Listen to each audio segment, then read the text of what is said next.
All right. Welcome to another episode of Connect and Politic. We're here with a special guest. Please introduce yourself by telling us your name, where you're currently located, and your favorite snack. Oof. All right. So my name is Jason Boone. I'm currently out in Los Angeles, and my favorite snack is raw carrots and hummus. Wow. It's the go-to for sure these days. Nice. Pretty healthy. Do you remember your favorite food as a child? My favorite food as a child, my favorite food now currently is still my mom's macaroni and cheese. Nothing will ever beat that. I don't know. Can I consider if I can consider that a snack? If I can snack on that, then that's my favorite snack. Will always be my favorite snack. But I So think you say your mom's mac and cheese? mac and cheese. No, there's no one does it better. Still to this Yeah. day. What was the last time you had it? So I was home in February. I got inducted into my high school basketball Hall of Fame, Nice. and so I was up. I hung out with them for a couple of days, and she made me a dinner before I flew back out to LA. And of course, that one is like always on the menu whenever I go home. So she did it up right. I don't know what she does. She adds a little bit of love, I guess, that only moms could do. But it's something nostalgic about it, and it always is perfect. I end up eating way more than I should every single time. Nice. That's good. Um, what's your fondest memory from childhood? From childhood, probably playing basketball with my dad and my little brother in the backyard. I think, well, just basketball in the backyard in general, because there was a lot of time spent out there when I was like in my own imagination. I would always be either on St. John's and we'd play against Georgetown, or I'd be on Georgetown and we'd be playing against Villanova. I don't know why those teams. I think this Big East, and I had like the jerseys, but I always would like have the ball, ISO, last second shot, and if I missed it, I would scratch that memory and start all over again, and I was just be out there for hours. And then once my brother got to the age where I could like rough him up a little bit, and we play one on one out there for hours. And then my dad, and every time we couldn't like settle it, my dad would always come out, and then him and my brother would play against me, and it was always those were some of the best memories I had as a kid for sure. All day. Nice. What in your mind, who were the players on your team? Like from Georgetown, So St. John's. so when I was younger, it was always like Patrick Ewing. Like it was that era of college basketball that like I would rewatch. So when I was a kid, I didn't watch a lot of college basketball, but I always had like the jerseys, and I thought that Hoya from Georgetown was like the coolest. I just thought it was like the coolest mascot. So I wanted to play for Georgetown forever. Then when I found out they had a black coach, I was like, when I got a little older, and I was like, and then I saw Iverson play, I was like, all right, you know what? This is where I want to be. This is where I want to go. This is who I want to play for. And yeah, that stuck with me probably till about the time I was getting recruited for college basketball, and ended up going to NYU. But as a kid, like I would be in the backyard, Felipe Lopez, Allen Iverson, like that whole age group were the people I grew up watching, and yeah, it was me against them in the backyard, and I wouldn't go inside till I won the game. That's dope. Do you miss anything about being a child? I miss I guess the innocence. I think before you get tainted with like living life, there's like this.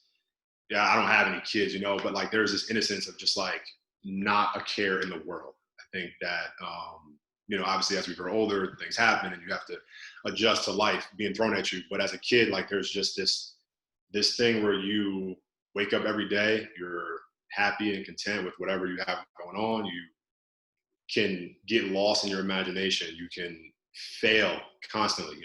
For as many shots as I missed in the backyard, there's probably 10 times the amount I made, but I never wanted to stop playing. Now it's like if I mess something up or I have a bad day at work, it's like the end of the world kind of thing. But yeah, there's an innocence that like comes with just being a child that you grow out of. But that's the thing that I miss the most from being younger.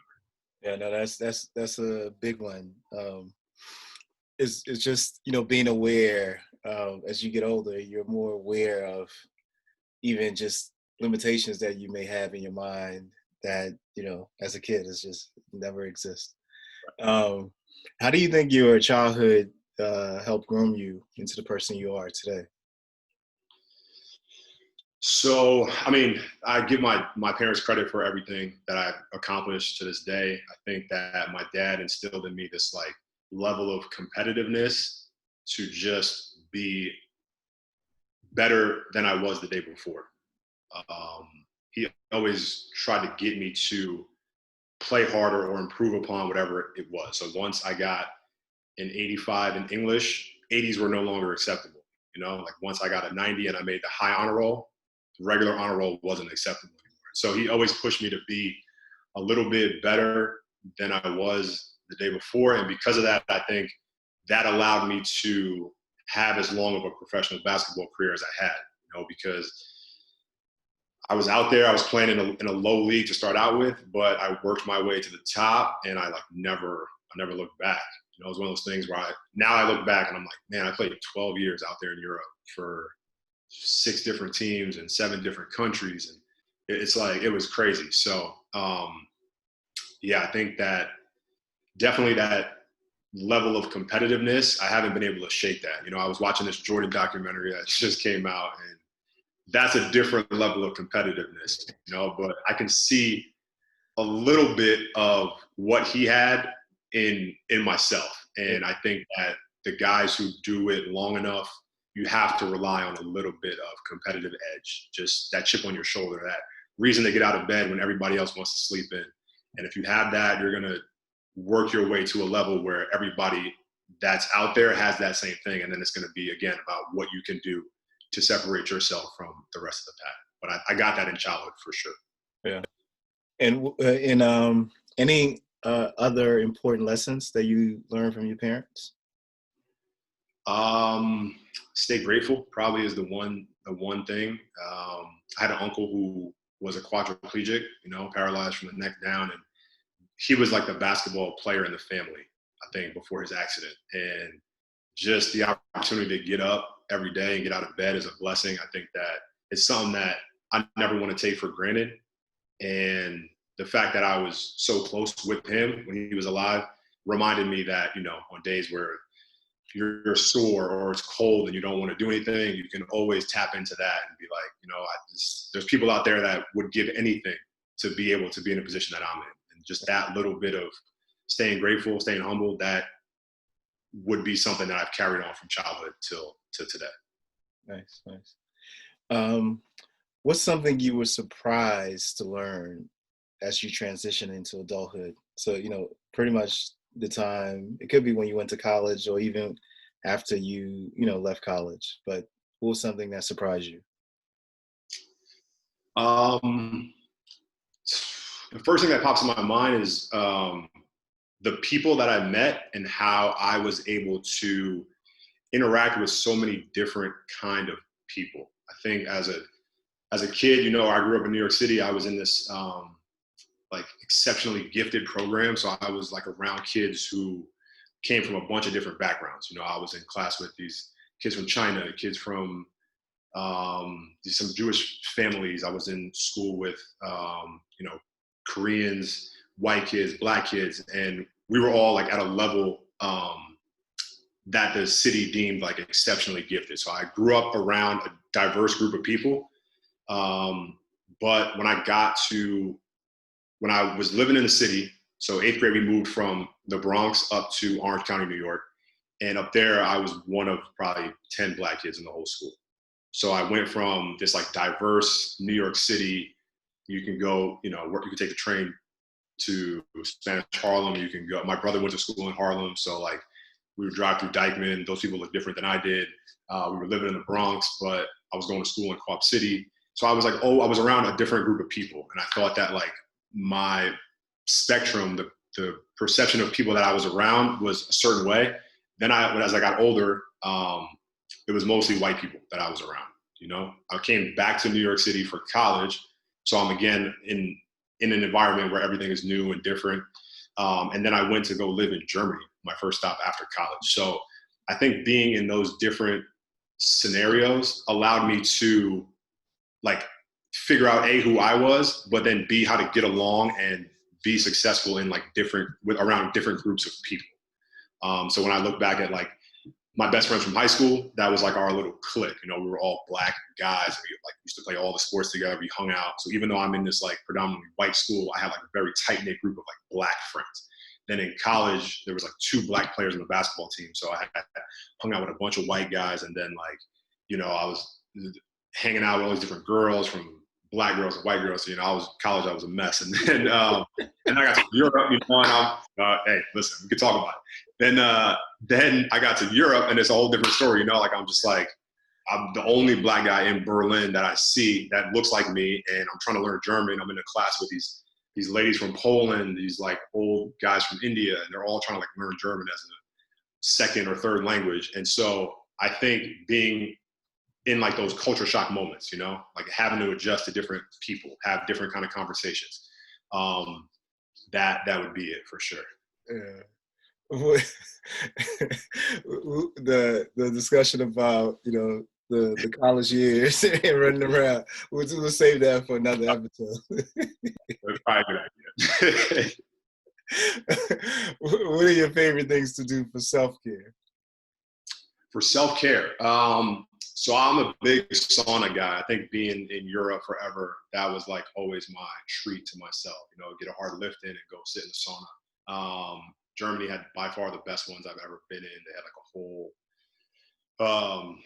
session. They would come in with different scented waters or different scented ices, put them on the hot rocks, and like whip these towels at you and get it up to 200 something degrees in there. And it was like the most relaxing thing ever. And so since I haven't been able to do that, recently I've been doing a lot more meditation. That's been a game changer for me these last probably 6 to 8 months. I don't know if I was a big believer in it to begin with, but then I started to see the benefits of it, and I became sold on the fact that like it's for everybody. You know, it doesn't matter like how much you're struggling with your mental health or how fit or happy you feel, like everybody can benefit from meditation. And so once I was able to understand that and kind of debunk the stigma behind it, it's like you got to be like a woo-woo monk in some temple, you know, and just like I started to become more present in the moment. I started to not be as like eager to do things in a good way, you know, like I'm like an intermittent faster, and there'd be times where like I'd get to the point where I was about to eat something and I couldn't control myself. I was like ravenous, you know, and meditating before I eat or meditating before I go to bed, those things like help me relax and just take it one step at a time and not think too far ahead. Like, you know, I'm dying to get in this, or I'm dying to go to, you know, it brought me back, it centered me. And it's a practice. So I can see myself get better at it, but I know that there's still eons to go to master it. And I don't even know if it's something that you ever really mastered, but it's a habit that I'm building right now. And it's something that I would say is the daily reminder to take care of my mental health and just health in general. That's like my thing right now. Yeah. Do you have other good habits that you practice regularly? So being an athlete, you know, I'm just always trying to be the best version of myself. I think that for a long time it was physically. So getting stronger in the weight room, getting faster, higher vertical leap, you know, stronger bench press, all those things that come with being your most physically fit self. But I feel like health now it's bigger than that. And once I redefined how I approach my nutrition, I found myself getting even healthier. And then once I kind of mastered the nutrition aspect of it, along with the physical fitness, and I started to recover more, then I found that like I was able to perform better, both in the weight room and I felt better just in terms of what I was eating.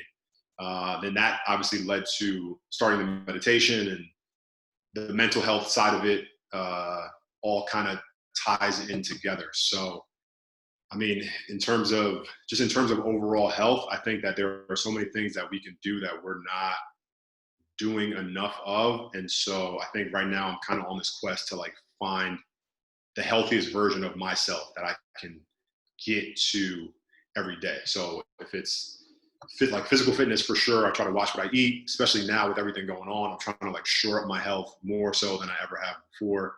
I'm mindful of how much I sleep, how stressed out I am. And I think that meditation kind of goes hand in hand with eating right and working out. If I crush a workout and I've meditated for 15 minutes, I'm not going to go eat, a bag of chips and some bullshit from the store. And so like I'm at a point now where I see how all of it kind of weaves into one another. And if I can, keep my mental edge sharp, if I can work on being physically strong, and putting good things in my body, then I think everything else will trickle down from there. Yeah. You mentioned being an athlete. So what do you do in your professional life, and how did you get to where you are? So I played basketball professionally for the last 12 years. I actually just retired this past season. So I graduated from NYU in '07, went out there and played until 2019. So just wrapped up a 12-year career. I played 8 years in Germany, did a year in France, a year in Turkey, a year in Poland, and then Romania. I finished out in Romania. So had a chance to bounce around, play in a lot of different places, travel basically all over Europe. I think there was I counted it up one time, but it was something like 29 countries I played in and 36 countries I visited, or some numbers like that. But I had a chance to, see so many different sites that I doubt people will ever get a chance to see.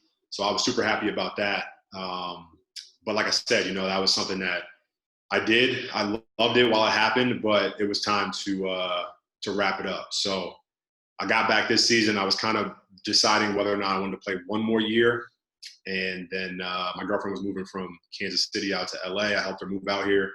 I got to LA, man, and I was just like, I don't know if I could do another winter in Poland if it looks like this in October. LA, it was perfect. So I was at a point, man, where I was just like, I think this is it. And obviously with everything going on right now, teams shutting down the leagues early, it felt like the right move. So, yeah, man, I got out here. I'm trying to figure it out. I had kind of enough money to float for a couple of months, and then I started to look for jobs. I started to try to figure some stuff out, and then all the COVID-19 stuff hit. So I'm still temporarily looking for like the next chapter in the book, but I'm leaning towards something in the mental health space or something in the physical fitness space. I think something to shore up that part of my health, and then that will kind of help me explore other aspects of just health in general. So yeah, that's good. Yeah, I think you would be a good. The world of physical fitness and mental health can use someone like you, someone who really, who's lived it and done it, and it's not just getting a certification, but who is coming from personal experience and figuring things out. So that's good. Is there something on your bucket list to learn?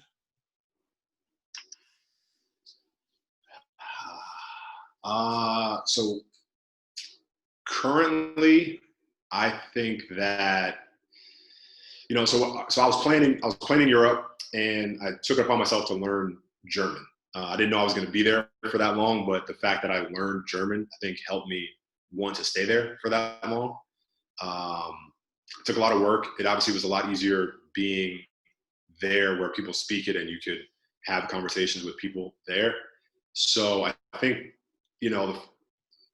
learning another language would be something that I feel like would be the easy answer to say to this. But bucket list stuff, man, I'm an experienced guy. So there are places that I want to travel to. I remember the beginning of this year, before all this COVID stuff hit, I remember thinking, like, Australia is up in flames right now, like that's some place I want to see so bad. And I can't imagine how like those people are dealing with this stuff, and like how there could never be anything worse than like having a place that you want to see or a place that you've lived or something, like you just watch it go up in flames, And then Kobe passed away, and then I was like 2020 in a nutshell before all this stuff happened. I felt like it was like one thing after another, but it quickly made me, forget about all the stuff I was thinking about before that, because you're dealing with what's in the present. And Yeah, I mean, bucket list stuff for me, obviously, would be to travel. I think I've had the opportunity to see so many parts of the world, but it's a gift and a curse because I know there are so many places I haven't seen, Yeah. and there's some places that I want to see. So, I've talked with my girlfriend. She like loves Europe. She came out and visited me out there a couple times, I think 3 times total. And then we did like a Euro trip after one of the seasons. So there's places in Europe that like she wants to see that I've already been. So I'm like, hey, let's like, what about India or what about? She's like, I'm not. I'd rather go back to Copenhagen before I go to India, or Australia, So there's some places that we're going to probably have to agree on in the future, but yeah, definitely the bucket list stuff for me would be Travel. Traveling. Yeah, I know I don't want to jump out any planes. I don't want to do no bungee jumping, none of that stuff. So yeah, for me it would definitely be experiences. Like Nice, nice. But yeah, the thing about traveling though is even if you've been somewhere, is different when you go to that same place with someone else, especially, like, I mean, it changes as well, right? If you go with one person as opposed to a group, like all of those, it adds to the texture of the place, So even though you've been somewhere, that she hasn't been, if you guys end up going, sounds good. all right. Can you think of any advice you would give your younger self? I would tell my younger self to dream bigger. I think what held me back was not what held me, what held me back was the fact that I didn't think that I could get to where I got to. So as a kid, playing in the backyard, my dreams were set to like play college basketball. I never dreamed that I was in the NBA. I just dreamed that I would get to college, And then I got to college. I played at Division III NYU because I didn't think I could play Division I. And then I got around these guys that were playing Division I, and I was like, you know what? Like I can play with these guys. And then it was like it was too late at that point to do the work that I thought that I should have done earlier. I think people saw potential in me that I didn't see in myself, and so if I can go back and tell my younger self something, I don't know if my younger self would listen to me, but I think that I would just tell him to dream bigger. Don't put a cap on your dreams because that's what's going to hold you back. I'm thinking about doing pitching a TV show with my little brother at some point, and we talked to some people, and they were telling us kind of what you mentioned about just get a camera and get out there and put it on YouTube and wait for somebody to find it. And I was kind of explaining to him like there's no reason why we can't walk into an office at Netflix or walk into an office at one of these big corporations and pitch it the way we know how to pitch it once we figure out exactly what it is that we want to do. And so I think that competitive mindset, like why can't my show be the best show, the #1 stream show on Netflix? Even if it doesn't end up that way, we'll be better shooting for that than we would have been just settling for something that seems more achievable. So I would tell myself or anybody younger than me that that you just have to be ready for these experiences when they happen, but you have to dream big and expect these things to happen. Nice, nice. And what's the best advice you've received? Best advice I received ever in life? Yep.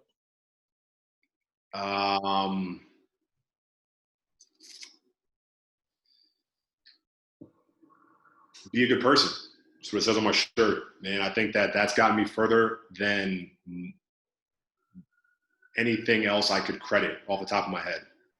I think the fact that you treat people the right way, that doesn't go unnoticed, and you get opportunities because of that. I don't ever want to credit any accomplishment in my life to any one thing, but I got my big break playing basketball by a relationship that I fostered 5 years earlier. I got my biggest money contract by treating an agent better than he probably should have been treated. I got, like there's little things that I think back on, like the moments in my life where I'm like, okay, I got the girlfriend I have right now because she, was going through a tough time and reached out, and we were kind of friends at first, and I was like there for her in that moment, and then I realized like, okay, this could be something more serious, And so I think the fact that if you're genuine, authentic, but if you're just a good person to people, things will open up, doors will open up, and opportunities will open up. And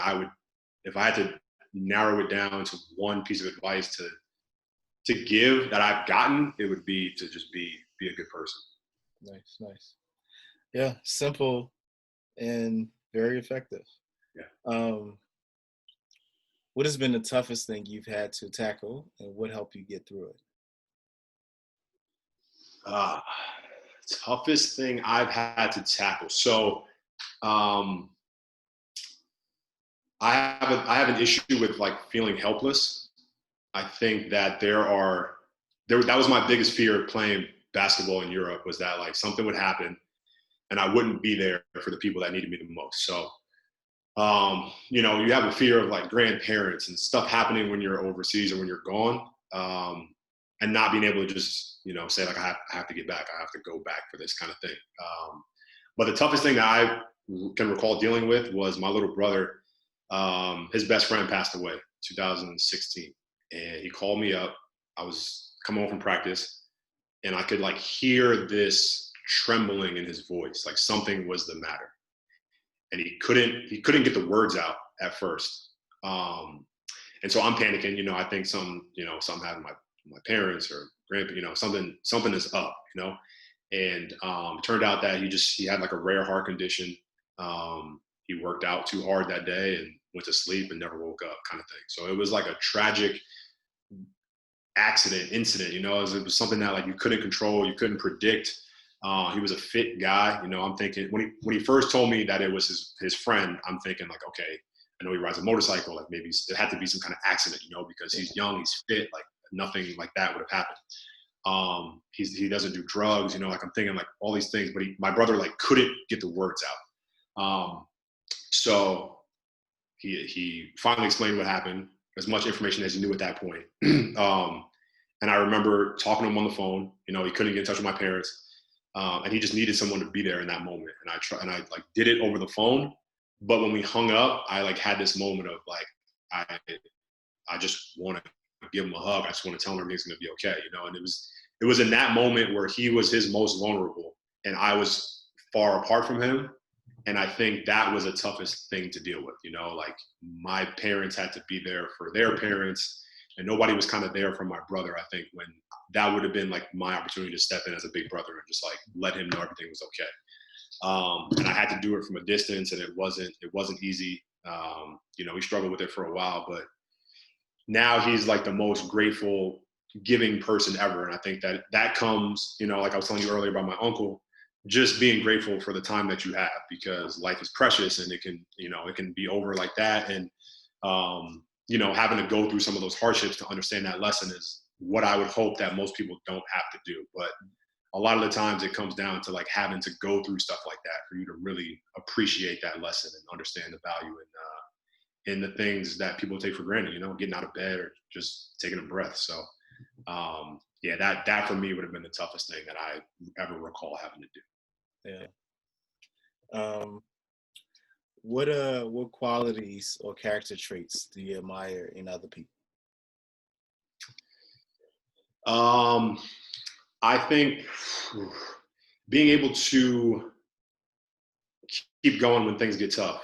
I think I always tell young basketball players to stay competitive and stay coachable. And I think that gets tested the most that comes out when things get tough. So when coaches are getting on you, or when you think you know more than the coach, that's your opportunity to be the most coachable. And when somebody is better than you and you have to compete against them, that's the time to be most competitive. And so when things get tough, if you go into your shell or if you back down, then especially as an athlete or a teammate, like I can't respect you. So the thing I respect the most are guys that like step up to the challenge, whether they win or lose, they step up to the actual challenge. And they just leave it all out there. We were talking a little bit earlier about coming from this athletic background and being able to just like gut through certain workouts, or, like the days that you are not feeling your best, getting out there and going anyway. We talked about this Jordan documentary and how he like dealt with the flu game and how he dealt with food poisoning or whatever he dealt with. But there is a different level that you can get to when you think like there's a different gear that you can go to sometimes when you don't think that you can get there. And so when things get tough, the people that can push through, that's the trait that I respect the most, I think, in other people. Yeah. No. I mean, yeah, that piece, the conversation we had about the mental toughness that athletes have, especially, high level athletes have to endure. It's almost it's something that I wish, the general population can have, because it's almost, it's like, it's almost, I have this fascination with elite forces. So like the Navy SEALs, Green Beret, and the joke has always been like I train like them. You guys always, everybody says it about me, but um, but it's one of those things, because I think there's, beyond the physical aspect, there's the mental aspect that can, the gains are just so tremendous. Like it obviously there's a level of grit that you have from having that experience that can never be denied. Um, and yeah, I mean, there's so much. We might, I might end up doing like a whole series where I bring together, folks that have that high, competitive experience, so we can talk about this, because I think it's something that folks can really benefit from. So yeah. So time for a fun question. If you won the lottery tomorrow, what would you do? If I won the lottery tomorrow, Yeah. what am I doing? So first call is financial advisor for sure. Trying to figure out how to not lose all the money, but nobody cares about that. So the fun stuff I would do is I probably got to take my girlfriend shopping for a little bit, keep her happy. But then the guys are getting together and we're taking a trip somewhere exotic, somewhere fun. Yeah. Everything's kind of shut down now. So if I wanted tomorrow, it actually would be all right, because I could plan a little bit better. I think my first instinct would be like all these guys that get money to just go blow it on your friends. But I'd want to make sure that I put enough away to where, the people I care about are taken care of and they're good.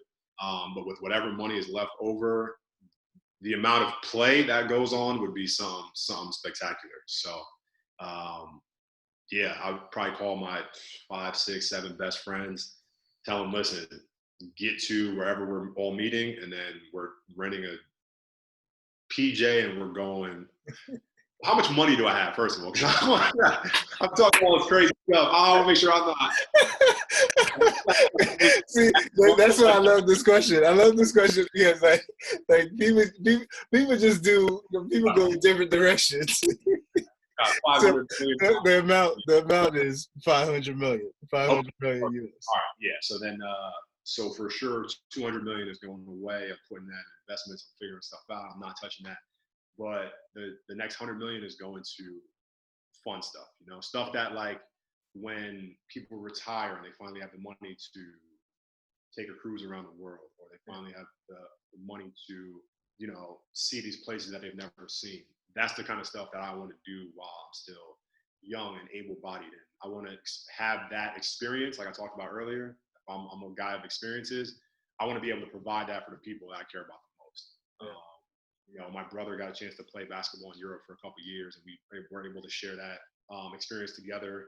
Some of my best friends still to this day were guys that I met overseas. I had buddies from college who came out and visited me in Europe.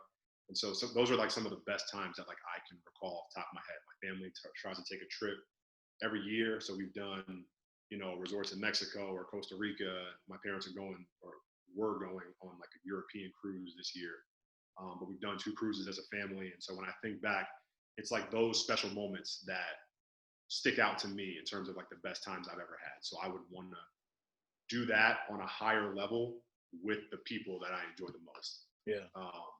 So yeah, there's going to be stops on every continent. There's going to be, professional DJs hired to score the whole trip. There's going to be a videographer hired to, there's going to be a movie made. It would be one thing after the other, but it would be a good time. I should probably play it. I should probably play it. Nice. All right. Is there anyone that you would like to thank or express your gratitude or appreciation for that you haven't had the chance to yet? I'm a big person on showing gratitude. Um, there are a couple of coaches that I'm thankful for the way that they coached me because they made me better. And I don't know if I've ever told them that I was thankful for that. I don't think I realized that till way later.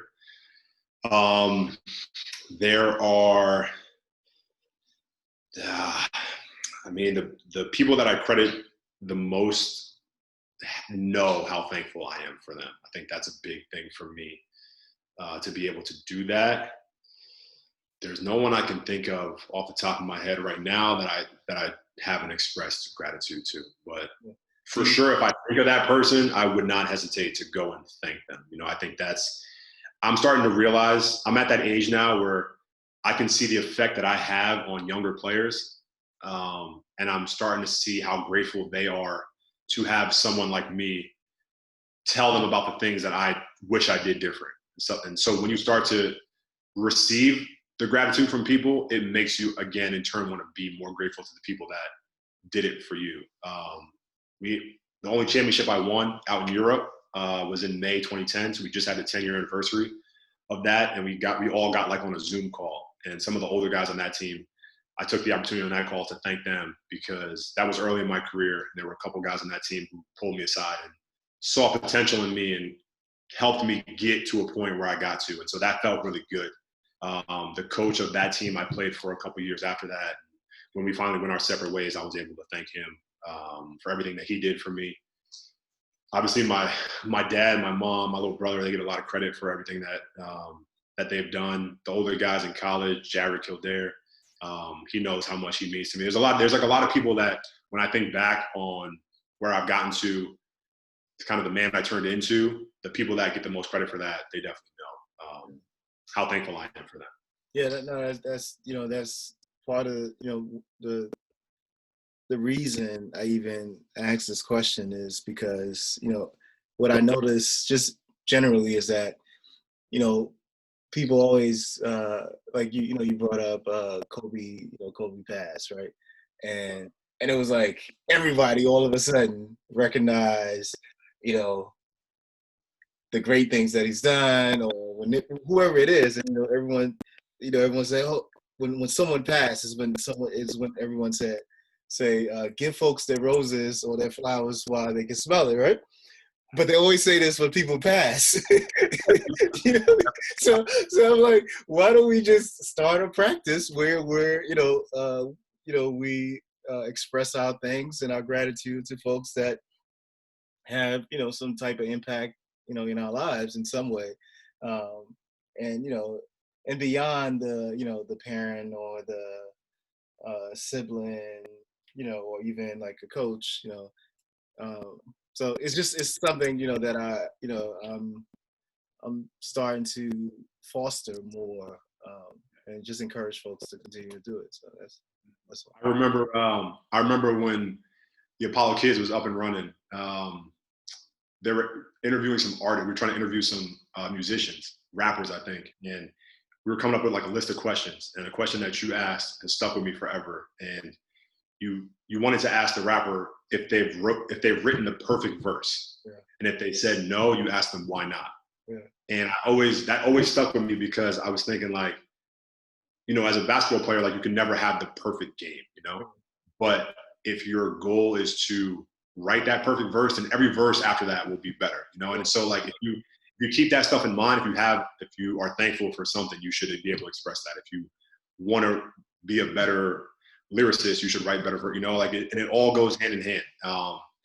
And so yeah, that was along the lines of this question. I kind of could get that sense that like that was kind of where you were leaning in. yeah. That's a lesson that for sure I've taken heed, and I think that's a great way to do it. I'd be surprised if anyone got asked that question and had someone in mind, why they wouldn't go out and do it just right in that moment. Yep, yeah, exactly, yeah, exactly.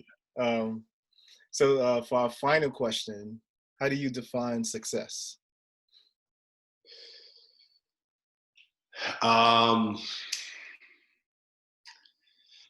I think I have a skewed perspective.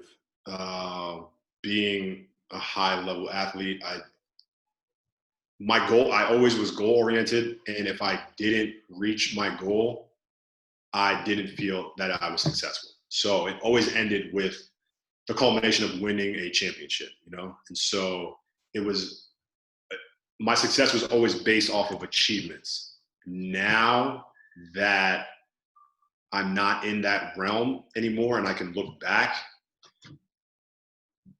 I had a successful career even though I only won one championship. And the years that I was most successful were the years that obviously we were winning games, but we were having fun. We were putting smiles on people's faces. And so I think there was still an achievement in those years that we didn't win it all. But in that moment, it's like hard to see that. So with that being said, my definition of success has changed, but it has to be rooted in some kind of achievement. But I think that if you are happy or content in doing what you're doing, then that's part of success. Because the people that give everything to win a championship and then find themselves still not content or happy, I can't define that as success. Yeah. So it has to be a combination of uh, achievement, but also contentment. So I think that's kind of how I would define happiness, and I think success would breed happiness. So getting to a level that you want to get to, but being okay at that level, still wanting to strive for more, but not having it be something that takes away from the actual experience in itself. So I need some sort of combination of those things is how I would define success. Nice, nice, nice. Perfect way to end. Well, we connected, we politic, and we will definitely do this again. The part two will be probably about the college days. Yeah, all right. I'll be ready to rock, but we'll figure it out. Yeah, no, actually, no, really, I do think there's, I'll start getting together folks that have had, high level competitive or elite force experience, etc., and kind of have like a roundtable discussion because I really do think this is something I'm always I'm extremely interested in the fragility of the mind and how some people are able to thrive and others break, and so um, hopefully we can come up with some things that can help folks grow. Yeah. Well, thanks again. It's been a pleasure. Yes. So we're catching up. Yes, yes. Yeah.